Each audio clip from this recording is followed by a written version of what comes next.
चुनाव आयोग की तरफ से दिल्ली विधानसभा चुनाव की तारीखों का ऐलान अभी हुआ ही नहीं है, लेकिन उससे पहले ही राजनीतिक दलों की प्रतिक्रिया आनी शुरू हो गई है, जो पूरे चुनावी माहौल को और भी गर्म करती नजर आ रही हैं। वहीं आपको बताते चले कि कालकाजी से बीजेपी के उम्मीदवार रमेश बिधूड़ी ने प्रियंका गांधी और मुख्यमंत्री आतिशी पर आपत्तिजनक टिप्पणियों के साथ ही इसकी शुरुआत की।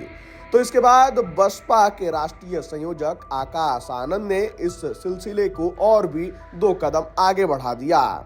जी हाँ, बसपा ने रविवार को कोंडली विधानसभा क्षेत्र के अंबेडकर पार्क में कार्यकर्ता सम्मेलन आयोजित किया था। इस कार्यक्रम में आकाश आनंद ने भाषण देते हुए अरविंद केजरीवाल और आम आदमी पार्टी पर जमकर निशाना साधा। कांग्रेस और भाजपा को उन्होंने एक ही सिक्के के 2 पहलू बताया। उन्होंने अरविंद केजरीवाल के रोजगार देने के वादों पर हमला बोलते हुए कहा, केजरीवाल ने एक बार नहीं कई बार ये वादा किया है। उन्होंने 2014 में वादा किया कि मैं दिल्ली में 8 लाख रोजगार दूंगा। इसके बाद 2022 में एक बार फिर वादा किया कि मैं दिल्ली में 20 लाख से अधिक सरकारी नौकरियां दूंगा। यानी टोटल की बात करें तो 28 लाख से ज्यादा रोजगार देने का वादा अरविंद केजरीवाल ने किया था।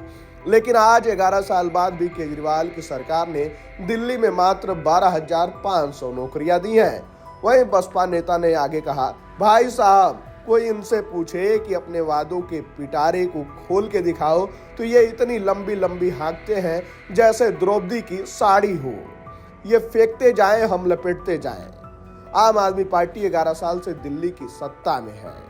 दिल्ली को पेरिस बनाना तो छोड़ो, सड़कों के गड्ढे तक ठीक नहीं कर सकी। केजरीवाल जी ने एक नहीं कई बार ये वादा किया है। 2014 में उन्होंने वादा किया था कि मैं दिल्ली में 8 लाख रोजगार दूंगा। उसके बाद 2022 में दोबारा वादा किया कि मैं 20 लाख से ज्यादा सरकारी नौकरी दूंगा।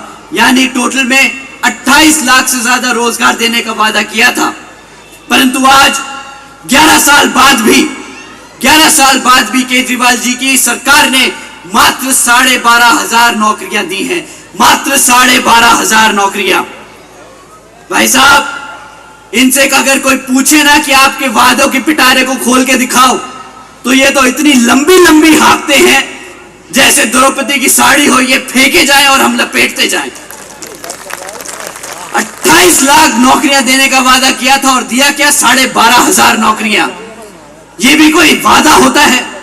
ऐसे तो हम धोखा भी नहीं कह सकते। सामने सामने मुंह पे झूठ बोल के गया आदमी। इतना ही नहीं, बल्कि दिल्ली में जो पहले से सरकारी नौकरियां थी, उनका आज इतना बुरा हाल कर दिया भाई साहब ने। आज 40% से ज्यादा वो सरकारी नौकरियों को भी इन्होंने कॉन्ट्रैक्चुअल यानी कच्ची नौकरियां बना दी। एक तरफ तो इन्होंने पक्की नौकरियां दी नहीं, दूसरी तरफ जो सरकार में पहले पक्की नौकरियां थी, उनको भी आधी से ज्यादा नौकरियों को कच्ची बना दिया, ताकि कच्ची नौकरियों में इन्हें बाबा साहब का दिया हुआ जो हमारा आरक्षण है वो ना देना पड़े। साथियों ने कदम कदम पर हमारे बाबा साहब का दिया हुआ आरक्षण छीनने का काम किया है, चाहे हमारे बच्चों की वो शिक्षा हो, चाहे वो हमारे युवा साथियों के लिए रोजगार हो। वहीं आकाश आनंद ने आरोप लगाया कि अरविंद केजरीवाल डॉक्टर भीमराव अंबेडकर संविधान व दलित विरोधी हैं। शिक्षा मॉडल के नाम पर जनता से सिर्फ धोखा किया जा रहा है।